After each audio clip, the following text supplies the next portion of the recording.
Bismillahirrahmanirrahim. Assalamualaikum warahmatullahi wabarakatuh. Pada kesempatan ini kita akan melanjutkan materi kita mengenai teknologi WAN, di mana pada kesempatan ini kita akan membahas salah satu contoh dari teknologi WAN yaitu VPN atau Virtual Private Network. Nah, saya kira mungkin istilah dari VPN atau Virtual Private Network ini bukan hal baru buat kalian, bahkan mungkin ada beberapa di antara kalian yang sudah pernah menggunakan aplikasi VPN yang ada di smartphone Android atau juga mungkin berbasis desktop. Nah, di sini sebenarnya kita jelaskan kembali seperti apa sih sebenarnya konsep dari VPN itu. Jadi misalkan kita mempunyai dua site jaringan yang mana terpisah oleh lokasi yang bisa terhitung sangat jauh, misalnya antar pulau atau antar provinsi, sedangkan kedua lokasi ini terhubung menggunakan jaringan publik. Nah, dengan demikian kita bisa membuat yang namanya jaringan virtual melewati jaringan publik tersebut sehingga seakan-akan kedua jaringan yang tadinya terpisah secara fisik itu bisa terhubung secara langsung, seakan-akan secara langsung, gitu. Jadi, untuk VPN ini tetap pelaksanaannya kita menumpang pada jaringan publik. Nah, kenapa kita menginginkan kondisi atau hubungan, yang seperti itu? Kita tahu bahwa dua grup yang terpisah secara fisik ketika melewati jaringan publik itu tentunya melewati jaringan yang tidak aman. Jadi kalau misalnya kedua grup ini ingin berkomunikasi secara aman karena misalnya data atau informasi yang dipertukarkan adalah informasi yang sangat penting, maka menggunakan VPN itu adalah salah satu solusi untuk teknologi yang lebih murah dibandingkan harus menggunakan dedicated line atau dedicated one yang lain ya, yang tentunya berbayar seperti list line dan lain-lain.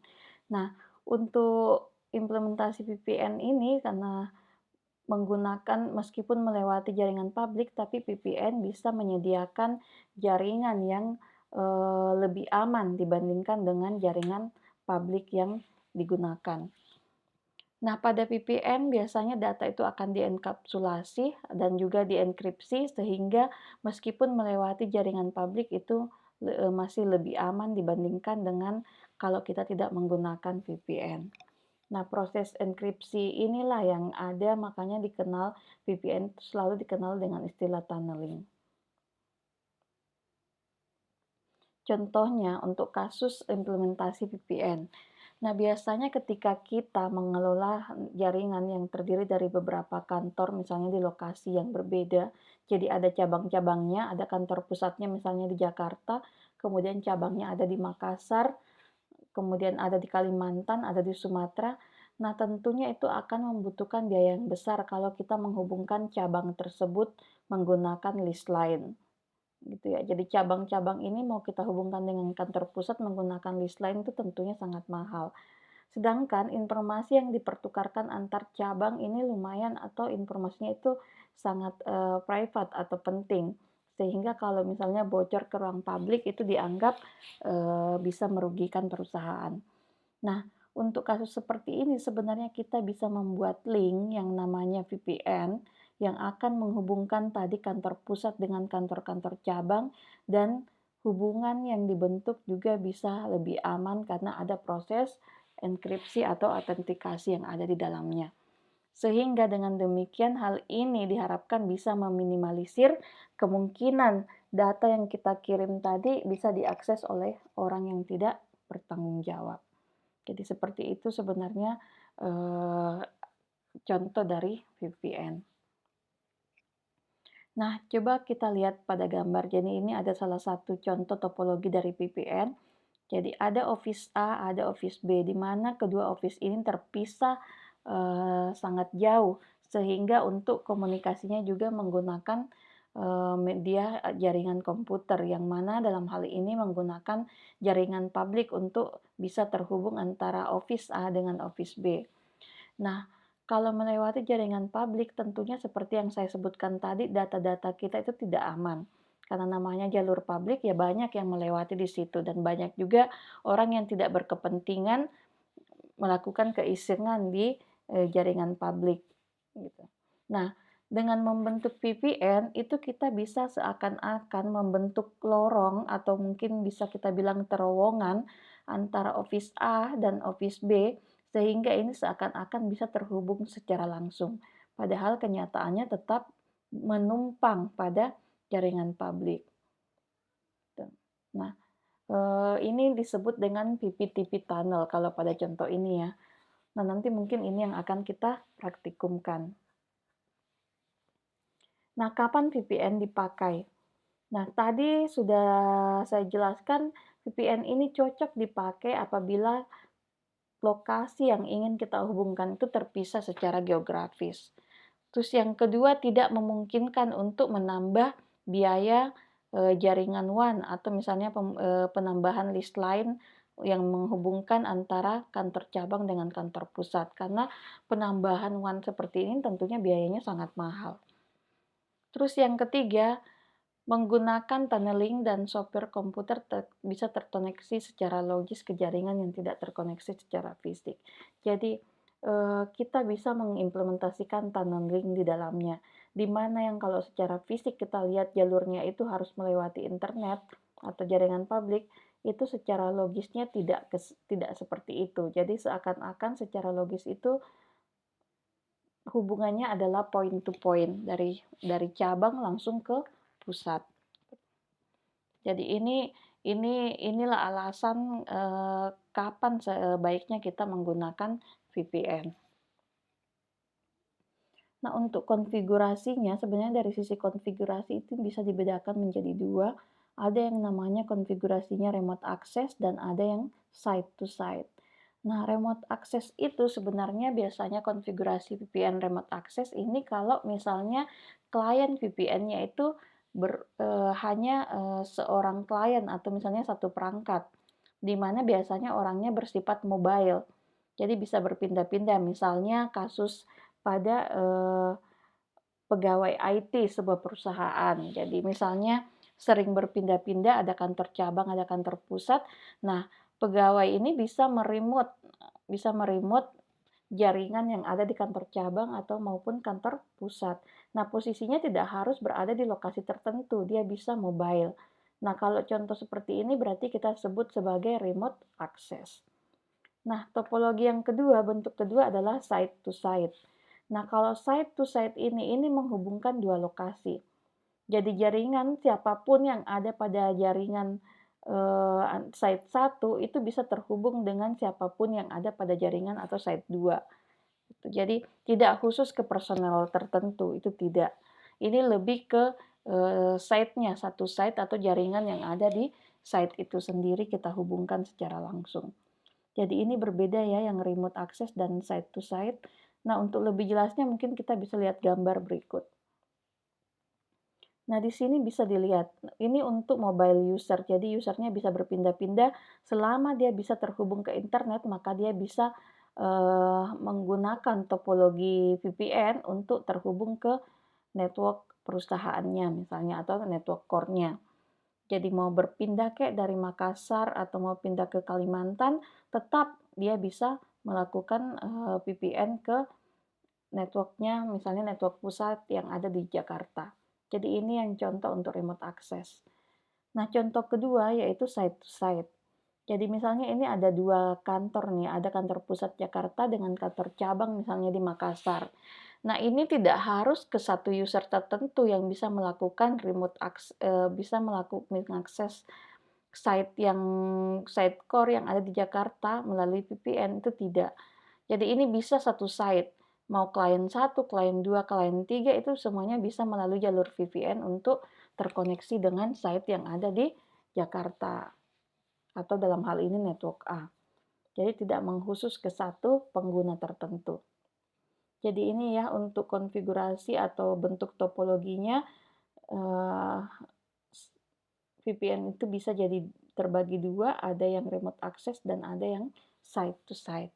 Nah, sekarang ke protokolnya. Protokol yang ada pada VPN itu sebenarnya sudah cukup banyak ya. Dan ini juga tergantung pada perangkat yang kita gunakan.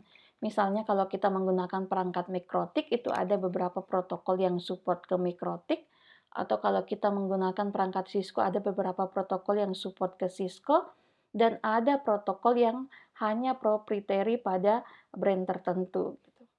Jadi yang umum-umum di sini mungkin ada lagi ya contoh protokol yang lain untuk penggunaan VPN, tapi di sini yang akan kita bahas ini yang umum-umum ini ya. Ada PPTP, L2TP, SSTP, IP security, PPTP over L2TP, kemudian IP in IP, dan juga Open VPN. Nah, sedangkan untuk praktikumnya nanti kita akan fokus ke PPTP. Nah, coba kita lihat pada mikrotik, karena nanti kita akan menggunakan perangkat mikrotik ya. Nah, mikrotik di sini sebenarnya support beberapa metode VPN, seperti PPTP, L2TP, SSTP, dan OpenVPN. Nah, sebenarnya support juga dengan IP security. Jadi ada beberapa sebenarnya metode VPN yang bisa kita lihat pada perangkat mikrotik yang aktif dalamnya ya, yang bisa kita aktifkan. Nah, dengan adanya beberapa opsi ini, maka kita seharusnya bisa memilih yang mana sih yang cocok kita gunakan pada jaringan kita gitu. Jadi, sebelum itu kita harus tahu dulu karakter dari masing-masing protokol dari atau metode VPN ini. Nah, sebagai gambaran, jadi ini saya hanya akan menjelaskan sedikit gambaran karakteristik dari beberapa metode VPN yang ada di sini atau protokol VPN. Nah, yang pertama adalah PPTP. Untuk PPTP ini atau biasa kita sebut point-to-point tunneling protocol, nah ini sebenarnya yang paling sederhana dan paling mudah dalam konfigurasi. Jadi tidak terlalu ribet dalam konfigurasinya untuk membangun PPTP. Nah, dianggap juga kalau metode ini yang paling fleksibel. Nah, di mana di sini untuk PPTP client itu support untuk semua sistem operasi. Bahkan ke pengguna Android pun itu bisa menjadi PPTP client. Jadi tidak terbatas, kita jalankan metode ini, kliennya juga mau menggunakan sistem operasi apapun itu bisa menjadi klien. Nah, termasuk ketika dia menggunakan gadgetnya atau smartphone Android-nya. Nah, untuk komunikasinya, PPTP menggunakan protokol TCP dengan port 1723. Dan di sini IP protokolnya menggunakan IP protokol 47 GRI untuk enkapsulasi paket datanya. Jadi ingat ya, ini menggunakan TCP. Karena tidak semua metode untuk VPN itu menggunakan protokol TCP. Ada juga yang menggunakan UDP. Nah, untuk security-nya sebenarnya pada PPTP ini bisa banyak pilihan ya. Bisa menggunakan PAP, CAP, MS CAP, dan MS CAP 2. Jadi ini ada beberapa sebenarnya. Atau kita mau gunakan semuanya juga sebenarnya bisa-bisa saja gitu. Jadi ini untuk autentikasi, pilihan autentikasinya. Nah, ketika tunnelingnya sudah terbentuk dan data yang ditransmisikan itu kan sebenarnya akan dienkripsi. Nah, istilahnya untuk itu adalah Microsoft Point-to-Point Encryption atau MPPE. Jadi MPPE ini sebenarnya hanya ada pada PPTP ya, meskipun pada routine protokol berikutnya ada yang merupakan pengembangan dari sini MPPE.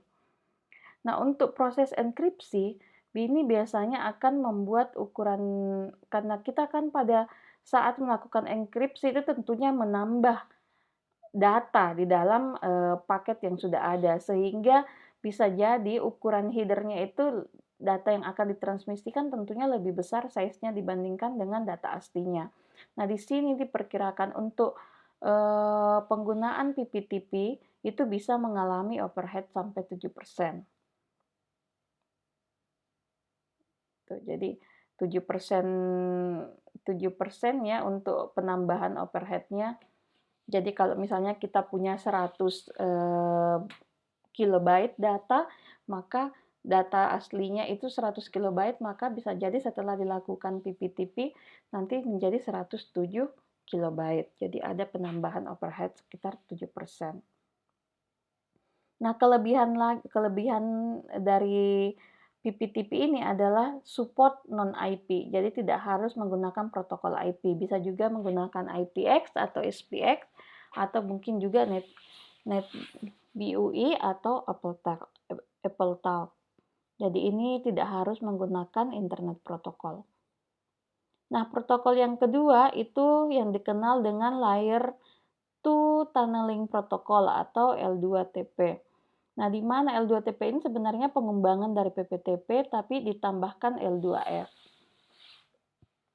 Nah, di sini untuk L2TP ini menggunakan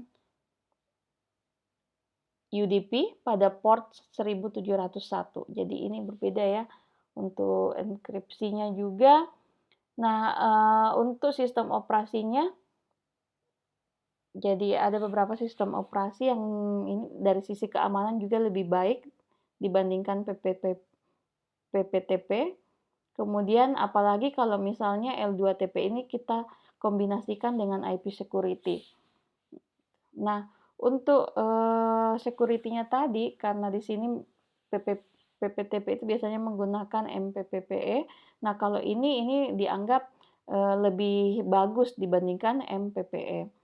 Nah, karena mungkin ya tambahan untuk security-nya itu jauh lebih banyak, jadi makanya ini biasanya menjadi konsekuensi sebenarnya.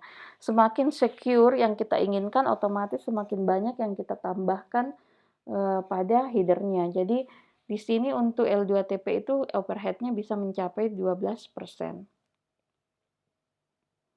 Kemudian SSTP, jadi tidak terlalu berbeda jauh ya untuk masing-masing.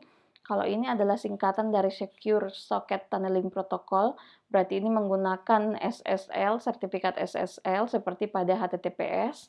Nah, biasanya untuk SSL itu menggunakan TCP dengan port 443, gitu ya.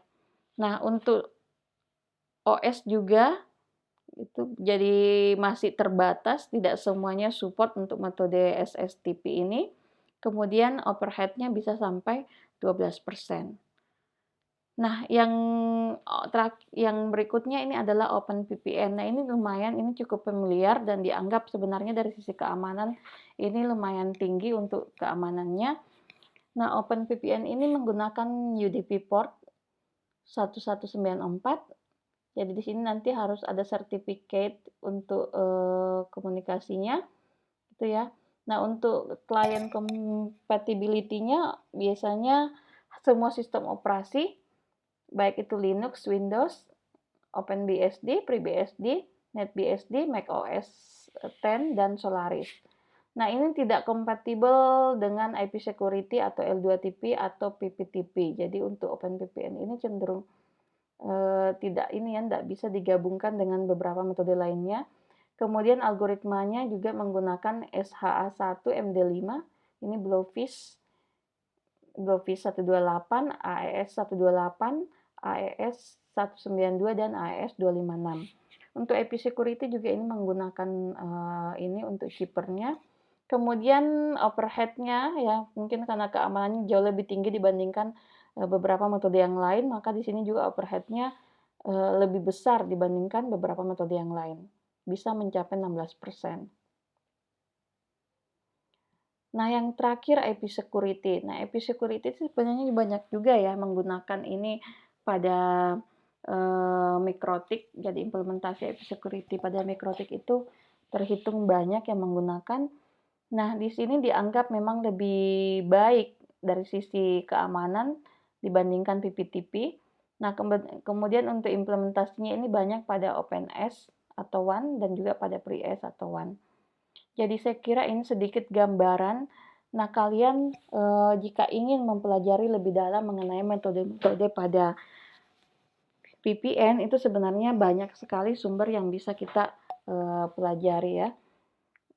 Oke, jadi saya kira untuk pengantar mengenai VPN cukup sekian. Lebih dan kurangnya mohon maaf. Assalamualaikum warahmatullahi wabarakatuh.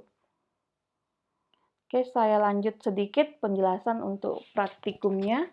Jadi praktikumnya sudah disiapkan topologi yang akan kita gunakan. Nah, di sini nanti kita akan menggunakan JNS3 dengan konfigurasi PPTP VPN site to site, gitu ya. Jadi nanti topologinya kurang lebih seperti ini. Ada router Makassar, ada ISP, dan ada di Jakarta. di mana ini memisahkan dua lokasi yang dianggap satu perusahaan, kemudian terhubungnya melalui jaringan publik atau dalam hal ini ISP yang sama ya. Nah, nanti di sini kita menggunakan JNS3, perangkatnya juga MikroTik sudah diinstal sebelumnya, jadi penggunaan perangkat router MikroTiknya. Kemudian untuk server internet ini kalian cukup menggunakan VPCS-nya, jadi VPCS kita ambil kemudian kita rubah logonya menggunakan logo ini dan kita beri nama server internet. Nah, caranya pada JNS3 tinggal kita pilih menu edit kemudian preference. Nah, masuk ke PPCS gitu ya, PPCS. Nah, nanti di PPCS ada bagian browser untuk logonya itu kita ganti menggunakan logo ini dan namanya kita ganti dengan server internet. Jadi sebenarnya ini di dalamnya sama dengan PPCS. Oke, jadi seperti apa nanti praktikumnya kalian bisa baca di sini untuk skenarionya dan juga langkah kerjanya saya kira cukup jelas dan cukup rinci saya masukkan pada job ini, kalian bisa mengikutinya. Nah, saya harap nanti bisa dipahami dulu perintahnya apa dan kira-kira apa hasilnya, kemudian pada saat kalian melakukan atau mengerjakan perintah yang ada di sini itu kalian amati betul apakah sudah benar, kalian periksa dan juga pahami sebenarnya pada saat mengetikkan perintah ini apa yang dilakukan, perubahan apa yang terjadi. Seperti itu ya.